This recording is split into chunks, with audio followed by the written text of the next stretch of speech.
राहुल गांधी बोलते रहे लेकिन बीजेपी ने उनकी एक नहीं सुनी। पर अब ऐसा क्या हो गया कि केंद्र सरकार जातिगत जनगणना को लेकर राजी हो गई है? जातिगत जनगणना केंद्र का मास्टर स्ट्रोक है या राजनीति का नया कार्ड? जातिगत जनगणना पर क्यों हो रहा है सियासी संग्राम? जातिगत जनगणना को मिली हरी झंडी, राहुल बोले तारीख बताओ सरकार। जातिगत जनगणना और बिहार चुनाव, क्या है असली खेल? इस वीडियो में इन सभी क्वेश्चंस का जवाब आपको मिल जाएगा।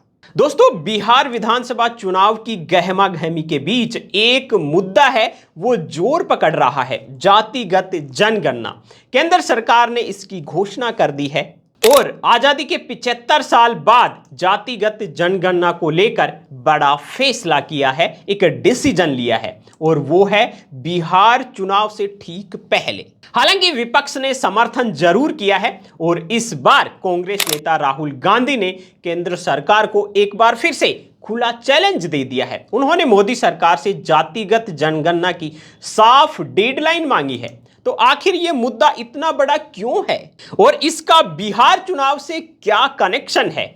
चलिए पूरी कहानी आपको समझा देते हैं। देखिए, भारत में जाति सिर्फ एक सामाजिक ढांचा नहीं है, बल्कि राजनीति और नीति निर्माण का भी एक अहम हिस्सा है।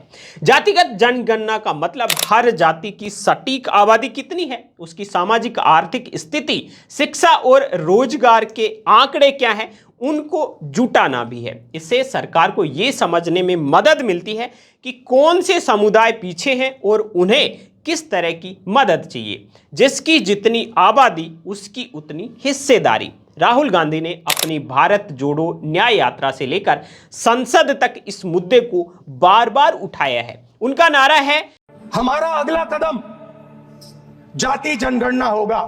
जो मैंने वायदा किया था इसी हाउस में, यहां हम कास्ट सेंसस लागू करेंगे। ये हंसने की बात नहीं है, ये जाति जनगणना है, ये जाति जनगणना है। इससे देश बदल जाएगा। अर्जुन को सिर्फ मच्छी की आंख दिख रही थी, उसी प्रकार मुझे सिर्फ मच्छी की आंख दिख रही है। जाति जनगणना हम करा के दिखाएंगे। जिसकी जितनी आबादी उसकी उतनी हिस्सेदारी, यानी हर समुदाय को उसकी जनसंख्या के हिसाब से उसका हक मिले, उनका संसाधन मिले।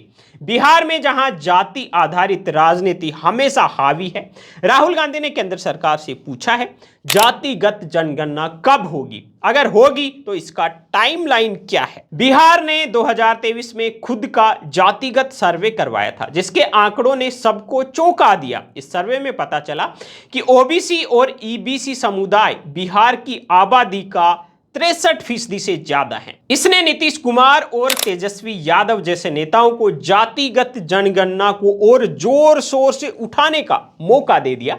लेकिन केंद्र सरकार शुरू से ही इस मुद्दे पर चुप रही। लेकिन अब 2025 में बिहार चुनाव से ठीक पहले केंद्र सरकार ने एक बड़ा फैसला किया है। अब 2025 में बिहार चुनाव से पहले केंद्र सरकार ने बड़ा ऐलान किया है, अगली जनगणना में जाति गणना भी होगी। यह फैसला विपक्ष के दबाव और सहयोगी दलों की मांग का नतीजा माना जा रहा है। लेकिन सवाल यह है कि क्या यह सामाजिक न्याय की दिशा में एक ऐतिहासिक कदम है या फिर सिर्फ चुनावी रणनीति?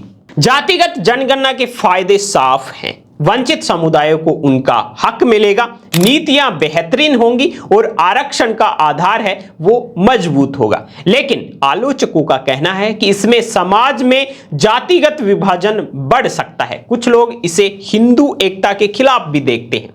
राहुल गांधी ने इस मुद्दे को बिहार में पूरी ताकत से उठाया है। वो कहते हैं कि यह सिर्फ आंकड़ों की बात नहीं है, बल्कि सामाजिक न्याय की लड़ाई है। बिहार में जहां आरजेडी, जेडीयू और एसपी जैसे दल पहले से इस मुद्दे पर एक्टिव हैं, कांग्रेस इसे अपने चुनावी कैंपेन का बड़ा हिस्सा बना रही है। तो अब सवाल यह है कि क्या केंद्र सरकार राहुल गांधी की डेडलाइन की मांग को मानेगी? क्या 2025-26 की जनगणना में जातिगत आंकड़े वाकई में शामिल होंगे? और सबसे जरूरी बात, क्या ये बिहार के चुनावी समीकरणों को बदल सकते हैं?